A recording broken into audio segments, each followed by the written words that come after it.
Bismillahirrahmanirrahim. Assalamualaikum warahmatullahi wabarakatuh. Saya Zira Hamid, M1813010034 dari kelompok 10. Kami membahas tentang akuntansi syariah. Lalu pada kesempatan kali ini saya akan membahas materi yang pertama, yaitu mengenai pengertian dari akuntansi syariah. Secara umum, akuntansi dapat diartikan sebagai suatu sistem informasi yang menyediakan laporan untuk para pemangku kepentingan mengenai aktivitas ekonomi dan kondisi suatu perusahaan.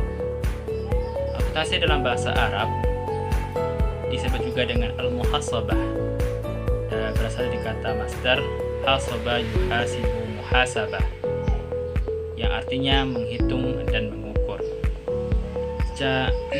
Kemudian ada beberapa definisi yang dikemukakan oleh pakar akuntansi dan lembaga akuntansi. Yang pertama itu dalam buku A Statement of Basic Accounting Theory. Akuntansi diartikan sebagai proses mengidentifikasikan, mengukur, dan menyampaikan informasi dalam hal pertimbangan dalam mengambil kesimpulan oleh pakar pemakaiannya. Yang kedua yaitu komite istilah American Institute of Certified Public Accounting, dengan mengartikan akuntansi sebagai seni pencatatan, penggolongan, pengiktisaran dengan cara tertentu dan dalam ukuran moneter, transaksi dan kejadian-kejadian yang umumnya bersifat keuangan dan termasuk menafsirkan hasil-hasilnya. Kemudian yang ketiga itu menurut Accounting Principles Board mendefinisikan akuntansi sebagai salah satu jasa yang fungsinya memberikan informasi kuantitatif, umumnya dalam ukuran uang, mengenai suatu badan ekonomi yang dimaksudkan untuk digunakan dalam pengambilan keputusan ekonomi yang digunakan dalam memilih di antara beberapa alternatif. Selanjutnya, secara sederhana, akuntansi syariah dapat dijelaskan melalui akar kata yang dimilikinya, yaitu akuntansi dan syariah. Definisi umum akuntansi adalah mengidentifikasi atau identifikasi transaksi yang kemudian diikuti dengan kegiatan catatan, penggolongan, serta pengiktisaran transaksi sehingga menghasilkan laporan keuangan yang dapat digunakan untuk mengambil keputusan. Sedangkan syariah adalah aturan yang telah ditetapkan oleh Allah Subhanahu wa taala untuk dipatuhi oleh manusia dalam menjalankan segala aktivitas hidupnya di dunia.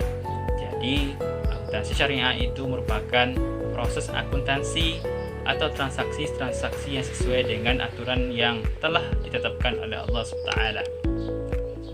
Kemudian dari sekian banyak definisi dapat kita simpulkan bahwa akuntansi syariah itu adalah kegiatan identifikasi, klarifikasi, pendataan, dan pelaporan melalui proses perhitungan yang terkait dengan transaksi keuangan sebagai bahan informasi dalam mengambil keputusan ekonomi berdasarkan prinsip-prinsip akad-akad syariah, yaitu tidak mengandung kezaliman, riba, judi, gharar atau penipuan, dan barang yang diharamkan dan juga membahayakan. Selanjutnya yaitu dasar hukum akuntansi syariah itu bersumber dari Al-Quran dan Sunnah Nabi Muhammad SAW, termasuk juga dengan ijma', kesepakatan para ulama, kemudian qiyas, kemudian uruf, adat kebiasaan yang tidak bertentangan dengan syariat Islam. Allah berfirman dalam surah Al-Baqarah ayat 282 yang berbunyi, A'udzu billahi minasyaitonir rajim. Bismillahirrahmanirrahim. Ya ayyuhalladzina amanu idza tadayantum bidainin ila ajalin musamma faktubu wal yaktub bainakum katibun bil adl. Yang artinya, hai orang-orang yang beriman, apabila kamu berhutang dengan janji yang ditetapkan, waktunya hendaklah kamu menuliskan dengan adil. Janganlah seseorang penulis enggan menuliskannya sebagaimana Allah telah mengajarkannya. Mungkin untuk tadi yang pertama, sekian yang dapat saya sampaikan. Assalamualaikum warahmatullahi wabarakatuh.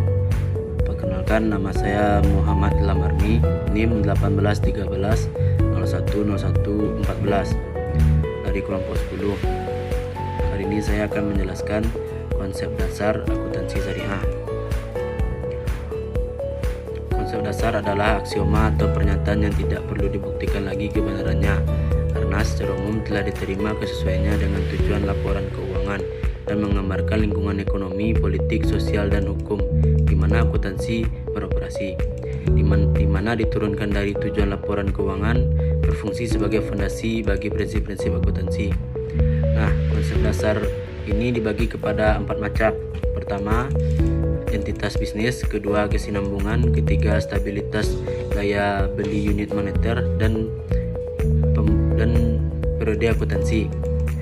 Pertama, bisnis. Entitas bisnis yaitu perusahaan dianggap sebagai entitas ekonomi dan hukum, terpisah dari pihak-pihak yang berkepentingan atau para pemiliknya secara pribadi. Menurut pakar akuntansi Islam, Dr. Hussein Syahatah menyebutkan sebagai kaidah independensi jaminan keuangan. Oleh karena itu, seluruh transaksi hanya berhubungan dengan entitas perusahaan yang membatasi kepentingan para pemiliknya. Kedua, kesinambungan, yaitu konsep ini merupakan suatu entitas dianggap akan berjalan terus apabila tidak terdapat bukti sebaliknya. Ini didasarkan pada pengertian bahwa kehidupan ini juga berkesinambungan. Manusia memang akan fana, tapi Allah akan mewariskan semua yang ada di alam ini. Maka seorang muslim yakin bahwa anak-anaknya dan saudara-saudaranya akan meneruskan aktivitas itu setelah dia meninggal. Mereka juga yakin harta yang diperoleh dari aktivitas itu kerjanya adalah semata-mata karena Allah. Ketiga, stabilitas daya beli unit moneter, yaitu istilah yang digunakan oleh Adnan dan Gafkin terhadap suatu istilah yang biasanya disebut unit pengukuran, seperti yang digunakan oleh beberapa penulis buku. Anggapan dasar ini menunjukkan pentingnya menilai aktivitas-aktivitas ekonomi yang mengesahkan atau menegaskannya dalam surat-surat berdasarkan kesatuan moneter, dalam memposisikannya sebagai nilai terhadap barang-barang serta ukuran untuk penentuan harga dan sekaligus sebagai pusat harga. Dan keempat, yang terakhir adalah periode akuntansi. Di dalam Islam ada hubungan erat antara kewajiban membayar zakat dengan dasar periode akuntansi atau kita sebut dengan haul.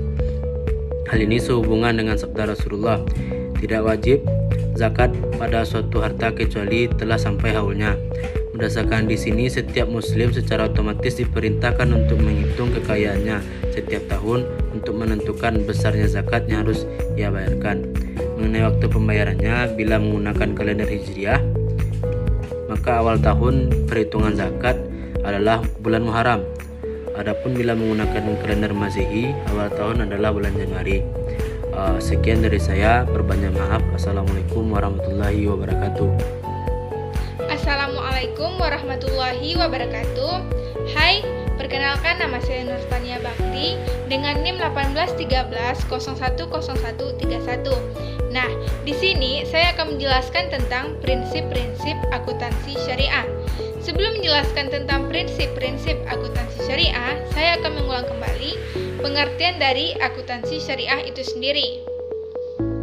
Akuntansi syariah merupakan kegiatan identifikasi, klarifikasi, pendataan, dan pelaporan melalui proses perhitungan yang terkait dengan transaksi keuangan sebagai bahan informasi dalam mengambil keputusan ekonomi berdasarkan prinsip akad-akad syariah. Selanjutnya yaitu prinsip-prinsip akuntansi syariah. Prinsip akuntansi syariah terbagi menjadi 3. Yang pertama yaitu prinsip pertanggungjawaban atau accountability. Yang kedua adalah prinsip keadilan. Dan yang ketiga adalah prinsip kebenaran. Penjelasan yang pertama yaitu prinsip pertanggungjawaban atau accountability. Prinsip pertanggungjawaban ini sudah tidak asing lagi bagi kita masyarakat muslim karena prinsip ini berkaitan dengan konsep amanah. Yang namanya pertanggungjawaban yang kita ketahui pada konvensional yaitu pertanggungjawabannya terhadap pemegang saham, terhadap pegawai, terhadap pemerintah, dan lain sebagainya. Akan tetapi, pertanggungjawaban pada prinsip ini adalah selain pada pegawai, pemerintah, pemegang saham, dan lain sebagainya, juga pertanggungjawabannya terhadap Allah Subhanahu wa Ta'ala. Yang kedua, yaitu prinsip keadilan.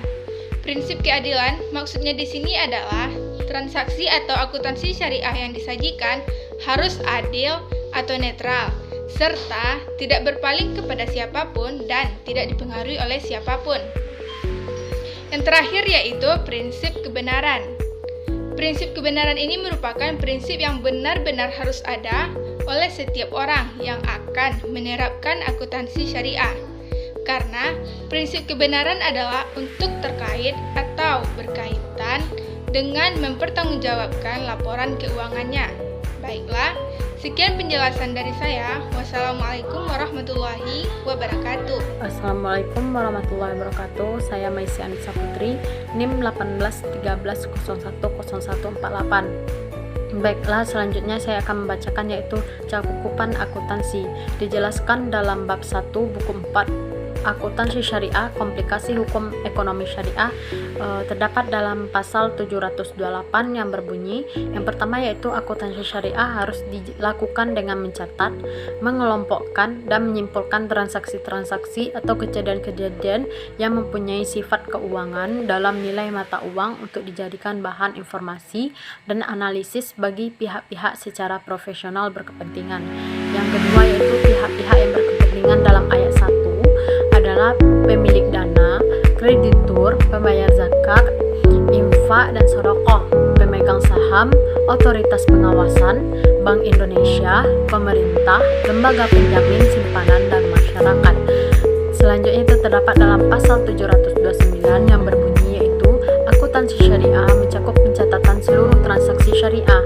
Selanjutnya pasal 730 yang berbunyi akuntansi keuangan harus mengungkapkan karakteristik dan jumlah kontingensi yang berhubungan dengan yang pertama yaitu substitusi pembiayaan langsung, yang kedua transaksi tertentu, yang ketiga garansi yang diterima dan diterbitkan dalam rangka pemberian atau penerimaan pembiayaan dalam dan luar negeri. Selanjutnya itu garansi bank atau jaminan yang diterbitkan secara sindikasi sebesar porsi yang dijaminkan perusahaan yang bersangkutan. Selanjutnya terdapat dalam pasal 731 yang berbunyi akuntansi yang pertama yaitu akuntansi aktiva wajib dilakukan dalam rangka penjelasan keadaan kas, giro, dan investasi surat berharga. Yang kedua yaitu giro sebagaimana dalam ayat 1 mencakup giro pada Bank Indonesia, giro pada bank lain, dan giro pada bank lain. Yang ketiga yaitu giro pada Bank Indonesia dapat berupa giro wadiah dan atau sertifikat Bank Indonesia Syariah. Dan selanjutnya terdapat pada pasal 732 KHS yang berbunyi yaitu pengakuan dan pengungkapan perusahaan mengenai giro pada bank harus dijelaskan. Yang pertama jenis penempatan dalam bentuk sertifikat investasi, yang investasi mudharabah atau tabungan mudharabah. Yang kedua yaitu jumlah penempatan. Yang ketiga yaitu jenis valuta. Yang selanjutnya itu jangka waktu dan rata-ratanya. Terus kualitas penempatan, dan selanjutnya tingkat bagi hasil atau bonus dan hubungan istimewa. Selanjutnya jumlah dana yang diblokir dan alasannya. Yang selanjutnya jumlah dana yang tidak dapat dicairkan pada bank bermasalah, beku operasi atau likuidasi. Selanjutnya itu terdapat pada pasal 733 yang pertama yaitu pengakuan investasi pada efek harus mengklasifikasi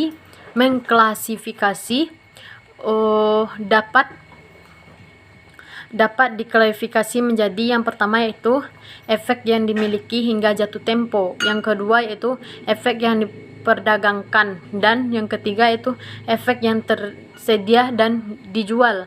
Selanjutnya Pasal 734 KHS, efek harus disajikan berdasarkan tingkatan likuidasinya.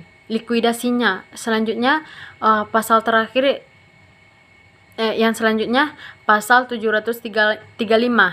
Efek yang dimiliki hingga jatuh tempo harus disajikan sebesar biaya perolehan. Yang selanjutnya pasal terakhir yaitu terdapat pada pasal 736. Dalam laporan harus kas yang digunakan untuk atau berasal dari pembelian, penjualan, dan jatuh tempo efek dalam kelompok yang dimiliki hingga jatuh tempo harus diklasifikasi sebagai arus kas, aktivitas investasi, dan dilaporkan sebesar nilai bruto dalam laporan arus kas. Mungkin sekian. Assalamualaikum warahmatullahi wabarakatuh.